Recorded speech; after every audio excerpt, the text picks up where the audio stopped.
जय हिंद दोस्तों, एक चरण चैनल में आपका हार्दिक स्वागत है। आज बात करूंगा केंद्रीय कर्मचारियों के लिए, उनके महंगाई भत्ते के लिए। आज बात करूंगा 18 महीने का महंगाई भत्ता, ये संसद खा गए, एमएलए खा गए।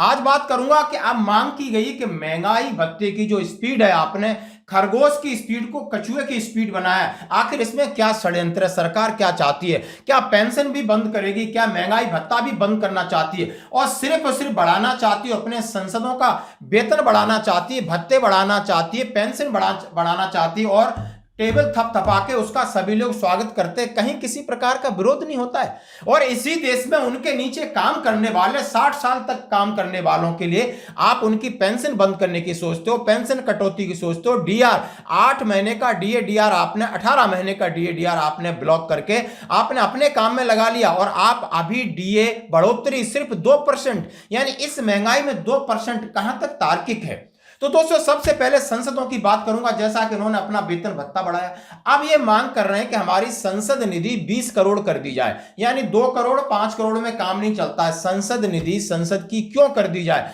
क्योंकि संसद का जो संसदीय क्षेत्र होता है वो वहां राज्य सरकार के अंदर आता है। यदि वो संसद कैबिनेट में है तो वो किसी स्टेट में होगा सांसद, और वहां पर राज्य सरकार है। एमएलए को क्यों ना बढ़ा दिया जाए? वहां की सरकार खुद क्यों ना काम करे? इन संसदों महोदयों को 20 करोड़ रुपए चाहिए सरकार से, क्योंकि इन्होंने सब कुछ फ्री का खाना है, घूमना है और अपने तरीके से जीना। और उनके नीचे काम करने वाले केंद्रीय कर्मचारियों की हालत यह है कि अभी आपने देखा होगा कि इनका डीए 53% से 55% बढ़ा। 2.99 की जगह इन्होंने 2% बढ़ोतरी की, उसको 0.1 बढ़ा के 3% बढ़ोतरी करने में इनकी नानी जा रही थी। तो दोस्तों, ये गंभीर विषय है कि आप 2016 से इन्होंने डीए डीआर बढ़ोतरी के नियमों में बदलाव किया और उस नियम की हकीकत यह है कि पिछले 10 साल में आप 55% ही पहुंचे हो, 2% और पहुंचोगे, यानी 57% पहुंचे हो। पिछले 2006 से 2016 तक आपकी खरगोश वाली स्पीड थी, यानी समानांतर थी। आपका डीए, महंगाई बढ़ रही है और जो महंगाई की लागत तो मिल रही है वो लगभग 125% 10 साल में बढ़ी, और इस 10 साल में आपने 55%, यानी आप समझ सकते हो लगभग आधे से भी ये कम जा रही है। तो इसके पीछे केंद्रीय कर्मचारी बहुत नाराज हैं, बहुत परेशान हैं। उन्होंने सीधा चिट्ठी लिखी है कैबिनेट सचिव को कि आप प्रभु, आप इन नियमों में बदलाव किए। पहले तो आपने 18 महीने का डीए डीआर जब्त कर लिया, यानी कोरोना का पीरियड था, कोरोना फरवरी 2020 में आया था और आपने मार्च अप्रैल में घोषणा अगले 18 महीने के लिए कर दी। तब आपको यह भी नहीं पता था कि कोरोना कितने लंबे समय तक जाएगा, लेकिन आपने 3 किस्तें ले ली। अब लगातार आपसे सवाल पूछे जा रहे हैं, लोकसभा में, राज्यसभा में, कोर्ट में। पूरे केंद्रीय कर्मचारी कह रहे हैं कम से कम वो आपने 34,000 करोड़ रुपए हमारे लिए, तो आप धीरे धीरे वापस कर दो। लेकिन ये सरकार है कि भूल गई, नाम नहीं लेना चाहती। इधर अर्थव्यवस्था की बात करती तो हमारी इकोनॉमी आगे बढ़ रही है, हम तीसरी आर्थिक महाशक्ति जा रहे हैं। तो आखिर इतना ऐसा क्यों? मतलब कथनी और करनी में इतना अंतर क्यों? जैसा कहा है कि सरकारी कर्मियों को नहीं मिलेगा 18 माह के महंगाई भत्ते या राहत का बकाया। यह है वित्त राज्य मंत्री का जवाब, और यह जवाब उन्होंने 7 फरवरी 2025 को फाइनल दे दिया था कि केंद्र सरकार ने अब पूरी तरह साफ कर दिया है कि केंद्रीय कर्मचारियों को 18 महीने का डीए हो या डीआर बकाया नहीं मिलेगा। विभिन्न कर्मचारी संगठन लंबे समय से इस मांग को लेकर केंद्र सरकार के समक्ष मुद्दा उठा रहे हैं। मौजूदा संसद सत्र में वित्त राज्य मंत्री पंकज चौधरी ने स्पष्ट शब्दों में कह दिया कि वर्ष 2020 में वैश्विक महामारी के विपरीत वित्तीय प्रभाव और सरकार ने जो कल्याणकारी उपाय किए थे उसमें आपका 34,402 करोड़ रुपए हमने बचा लिया है, और भविष्य में शायद ऐसी संभावना कम है। सांसद आनंद भदौरिया ने लोकसभा में 3 फरवरी को डीए डीआर बकाया राशि जारी करने के लिए उन्होंने कहा था कि ये जो कर्मचारी हैं और ये आपके नीचे काम कर रहे हैं। इसके लिए जेसीएम की स्टाफ साइड ने भी कई बार ये लेटर लिखा कि 34,402 करोड़ आप रुपए किस्तों में लौटा दीजिए, क्योंकि अभी बहुत सारी हम समस्याओं से जूझ रहे हैं, हमारे पास और कोई ऑप्शन नहीं होता है। लेकिन संसद महोदय ने कहा, माननीय सुप्रीम कोर्ट के फैसले का भी हवाला दिया कि कर्मचारियों को 6% ब्याज के साथ उनका भुगतान करना होगा, क्योंकि अभी आपकी स्थिति पटरी पर लौट आई है। लेकिन सरकार जब मांगते हैं तो बोलते हैं हमारी स्थिति खराब है, और जब चुनाव में जाते हैं तो बड़े बड़े वादे करते हैं कि हम मिडिल क्लास की जेबें भर देंगे हम तो। लेकिन अब एक और बड़ा मुद्दा हो गया कि डीए तो खा गए, अब डीए कम हो रहा है और लगातार कम हो रहा है। अब यानी पिछली छमाही का, यानी जुलाई 2024 से लगाकर दिसंबर 2024 का 2.99 के हिसाब से 2% बढ़ोतरी किया। अब इंतजार है कि जुलाई 2025 में, अब जुलाई 2025 में जनवरी फरवरी के जो आंकड़े आ रहे हैं उसमें क्या हुआ है कि वो आंकड़े और नीचे जा रहे हैं। इससे 2% की संभावना पे भी प्रश्न चिन्ह लग गया है। आखिर इसका कारण क्या है कि एक बार 125 बढ़ता है, अब ये 55 नहीं बढ़ पा रहा। तो इसके कारण और निवारण की बात करूंगा तो 2006 का नियम और 2016 के नियमों में बदलाव किया है कि कौन कौन सी चीजों का वेटेज इन्होंने बदला है। इसी को लेकर केंद्रीय कर्मचारियों के महंगाई भत्ते के लिए खतरे की घंटी, क्या 2% से कम और हो जाएगा डीए, जैसा कि अमर उजाला ने ये 14 अप्रैल 2025 को खबर छापी है। और कहा है उन्होंने कि केंद्र सरकार ने पिछले महीने कर्मचारियों और पेंशनर्स के लिए डीए-डीआर की दरों में 2% की बढ़ोतरी की और हालांकि ये 3% हो सकती थी, लेकिन नहीं।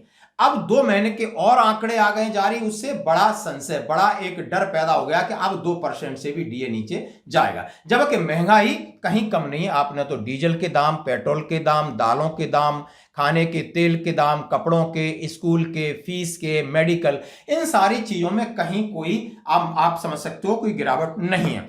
अब इन्होंने आंकड़ों का जिक्र किया, आंकड़ों के साथ साथ आपने उन्हें बताया कि पिछले आंकड़े कितने थे। अब मैं आंकड़ों पे नहीं जाऊंगा, आखिर ये मांग क्या कर रहे हैं। आंकड़े आप सबको पता होगा, ये कह रहे हैं महंगाई भत्ते की गणना का कैलकुलेटर बदलने की मांग, कैबिनेट सचिव को भेजा गया पत्र, अलग से उपभोक्ता सूचकांक का निर्माण, क्योंकि कम महंगाई भत्ता मिल रहा है। 317 बाजारों से एकत्रित होती है खुदरा कीमतें और खुदरा कीमतें तय करने के लिए उचित पद्धति हो, ताकि जो बाजार का महंगाई बढ़ रही उसी हिसाब से आपका महंगाई भत्ता बढ़ना चाहिए और केंद्रीय कर्मचारी पेंशनर्स को मिलना चाहिए। अब इसके लिए उन्होंने जो सुझाव दिए, मांग किए, कैबिनेट सचिव को एक पत्र भेजा है। Confederation of central government employ and workers द्वारा 17 जनवरी को पत्र में कैबिनेट सचिव को भेजा। इसमें कहा गया है कि बैंकिंग कर्मचारियों को डीए हर साल प्रत्येक तिमाही यानी फरवरी से अप्रैल, मई से जुलाई, अगस्त से अक्टूबर, नवंबर से जनवरी में संशोधित किया जाता है। यादव के मुताबिक यह जनवरी के मूल्य वृद्धि हो रही है तो उसकी आंशिक भरपाई 12 महीने के बाद की जाती है और डीए की गणना का भुगतान 6 महीने के बजाय हर 3 महीने में किया जाना चाहिए। पॉइंट टू पॉइंट डीए प्रदान किया जाना चाहिए। अब डीए को न्यूनतम मूल्य पर राउंड ऑफ किया जाता है, जैसे कि डीए आपका 42.99 था उसको 42 कर दिया, लेकिन आप बैंकिंग क्षेत्र में 42.99 है तो 42.99 मिलेगा। और तिमाही का बात किया, एवरेज बात करने की जरूरत नहीं है कि आप पिछले एक साल का एवरेज क्यों करते हो, करंट में एवरेज कर आप इसका आकलन कीजिए। ये उन्होंने चीजें रखी। अब केंद्रीय बजट से पहले जैसा उन्होंने कहा कि कैबिनेट के समक्ष एक मांग रखी गई है और उन्होंने कहा है कि डीए-डीआर की गणना का कैलकुलेटर बदलने की मांग की है। कर्मचारियों का नेताओं का कहना है कि 12 महीने औसत को अब 3 महीने के औसत में बदल लिया जाए, ताकि करंट जो आपका इन्फ्लेशन हो रहा है उस हिसाब से हमें डीए-डीआर मिल सके। अलग से उपभोक्ता सूचकांक का निर्माण, उन्होंने कहा है कि आपने अभी तक 465 वस्तुओं का आधार बनाया है, यानी आप 465 चीजों को सर्वे करते हो। अब हमारी रोजमर्रा की जिंदगी में मैक्सिमम चीजें क्या है, आप उनका सर्वे करिए। अब आपने लगा दिया कि इलेक्ट्रॉनिक्स चीजें, इलेक्ट्रिकल्स चीजें जो परमानेंट है इनके रेट उतने नहीं बढ़ते हैं, आपने ये चीजें बहुत ज्यादा डाल के रखी। वॉशिंग मशीन है, आपने फ्रिज है, एसी है, टेलीविजन है, लाइट्स की चीजें, इलेक्ट्रिकल्स इलेक्ट्रॉनिक्स की चीजें, इनका कोई मतलब नहीं रहता। आपको वेटेज देना होगा डीजल का, पेट्रोल का, किताबों का, घर का, किराए का और खाने का, तेल का, राशन का, ये सब चीजें जो रोज जो जीवन में, तो जो आपने 465 चीजें हैं उनको आप बदलिए और जो ज्यादा जरूरत है दैनिक और डेली के उनको आप शामिल करिए। और 317 बाजारों से एकत्रित होती है खुदरा कीमतें। अब जो खुदरा कीमतें उनको आप, अब उन्होंने कहा है कि ऐसे में केंद्रीय कर्मचारी पेंशन भोगियों उचित उपभोक्ता मूल्य सूचकांक से वंचित हैं। श्रम ब्यूरो शिमला द्वारा बनाए गए खुदरा मूल्य कम कीमतों पर आधारित होता है। महंगाई भत्ता और महंगाई राहत उपभोक्ता मूल्य सूचकांक का अलग अलग सिस्टम। उन्होंने कहा कि आप खुदरा जहां से शिमला से लेते हो, लेकिन एक आदमी जब खरीदता है वो चीजों में अंतर होता है और आप उस चीज का रेट वो लगाते हो जो वहां से निकलती, वहां पर प्रोडक्शन होता है।